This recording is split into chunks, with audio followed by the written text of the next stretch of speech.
성도 여러분 안녕하십니까? 새벽 말씀 묵상입니다. 이성적으로는 모압의 사신들을 보내야 하지만 욕심과 탐욕 때문에 그들을 붙들었던 그 밤에 하나님께서는 천사를 통하여 발람에게 말씀하십니다. 너는 그들과 함께 가지도 말고 그 백성들을 저주하지도 말라.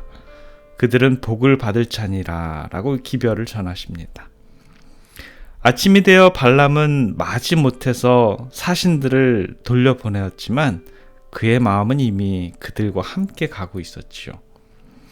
그와 같이 이 세상의 유혹자는 세상적인 이와 명예를 통하여 하나님의 백성을 그릇된 발걸음으로 인도합니다.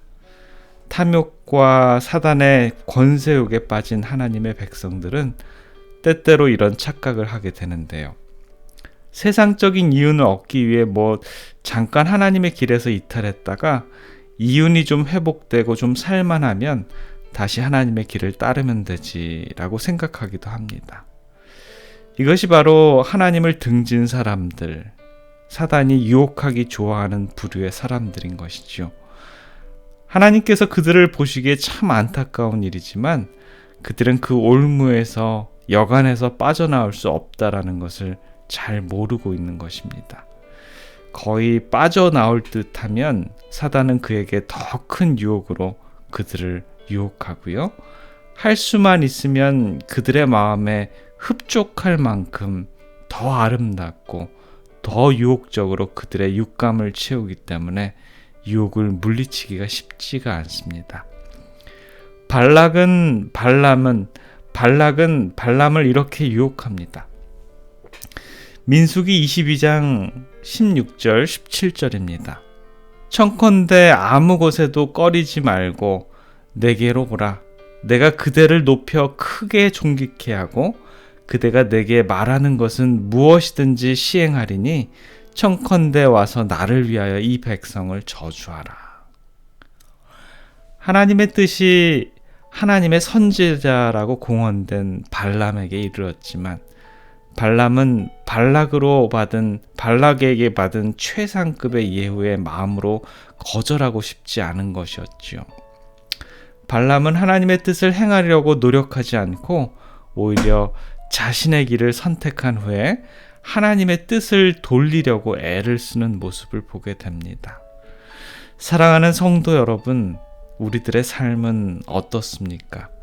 충분히 기도하고 우리들의 마음에 임한 성령님의 지시는 그 길이 너무도 분명하지만 우리들의 안일과 현세의 안락과 유익 때문에 그 길을 무시하거나 거절하는 예가 많이 있으십니까?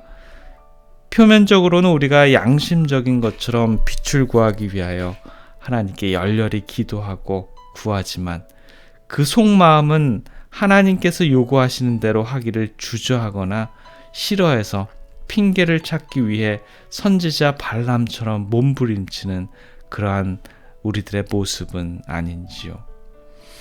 부조와 선지자 441페이지에 보면 모압인들은 타락한 우상 숭배자이었으나 저희가 받은 빛에 의하면 그들의 죄는 하나님의 보시기에 발람의 죄만큼 크지 않았다라고 합니다. 하나님의 백성들과 세상의 사람들, 여러분들은 하나님의 백성들은 모두 다 선량하고 착하다라고 생각하십니까? 겉으로는 하나님을 섬긴다고 하지만 그 마음은 세상에 가 있다고 한다면 하나님 보시기에는 우상 숭배자들이라고 공언하는 모압인 세상 사람들보다도 더 악하다라고 할 수 있는 것입니다.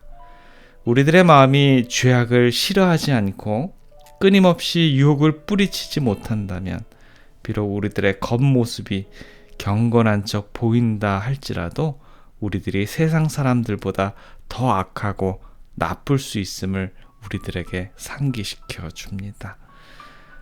하나님의 선지자 발람 하면 늘 떠오르는 장면은 나귀를 타고 모압의 사신을 따라가는데 나귀의 길을 하나님의 사자가 길을 막는 모습을 연상이 됩니다. 무고한 짐승을 잔인하게 3번이나 때렸을 때 말 못하는 나귀가 참다 사람의 소리로 말을 하는 모습이 떠오르지요. 하나님을 시인하지 않으면 돌들이 소리 지른다라는 것처럼 세상에 눈이 먼 선지자 발람에게 돌과 같이 나귀를 통해서 사람의 말을 하게 한 것입니다. 청교도 존 오웬은 이런 말을 했습니다. 한 사람이 어떤 사람인지 알아보려면 그 사람의 행동보다는 그 사람의 마음속에서 솟아나는 욕구를 살펴라. 그 사람의 욕구가 그 사람이 어떤 사람인지를 말해준다라고요.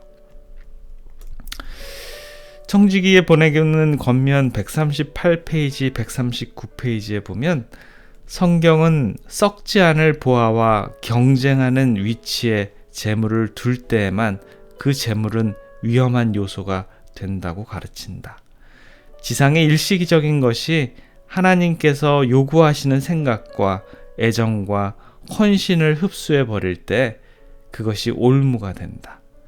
몇 년만 최선을 다하면 영원한 저택이 그들의 집이 될 수 있는데 영원한 영광의 중한 것을 지상에 화려하게 반짝이는 보잘것없는 물질과 바꾸는 자들은 어리석은 선택을 하고 있는 것이다.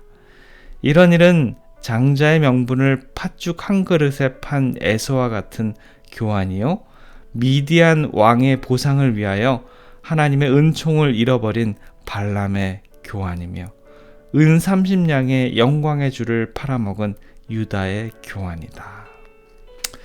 참 좋은 말씀이지만 아직도 어리석게 살고 있는 수많은 사람들이 우리의 주인을 저버리고 스스로를 위해서 살아갑니다. 발람의 욕구는 아무리 그가 하나님의 택하신 선지자라고 할지라도 악으로 달려가는 발걸음을 멈출 수 없음을 우리들에게 보여줍니다. 저와 여러분들의 삶 속에서도 하나님보다도 더 중요한 비중을 차지하고 있는 내 자신의 욕구를 물리칠 수 있는 담대한 용기를 가지시는 귀중한 하루의 삶이 되시길 간절히 기원합니다.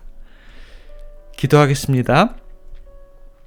사랑의 아버지 하나님, 발람의 교훈을 통해 하루하루 우리들의 삶을 우리 주님께 더 의지하게 주님 인도해 주시옵소서. 우리 하나님보다 우리들의 마음과 생각과 영을 지배하는 것이 있다면 우리 하나님의 성령을 간구하는 우리의 생애가 되도록 주님 저희들을 축복해 주시옵소서. 아버지 하나님, 우리 주님의 귀한 남녀 종들 중에 우리 하나님의 성령의 치유의 은사가 필요한 분들이 많이 있습니다. 하나님, 이런 모든 주님의 백성들의 삶에 주님께서 함께하여 주시고 이들의 입술에서 우리 하나님을 영광 돌리는 아름다운 간증들이 쏟아져 나올 수 있도록 주님, 이 모든 하나님의 백성들을 축복해 주시옵소서. 사랑의 우리 구주 예수 그리스도 이름으로 간절히 기도드립니다. 아멘.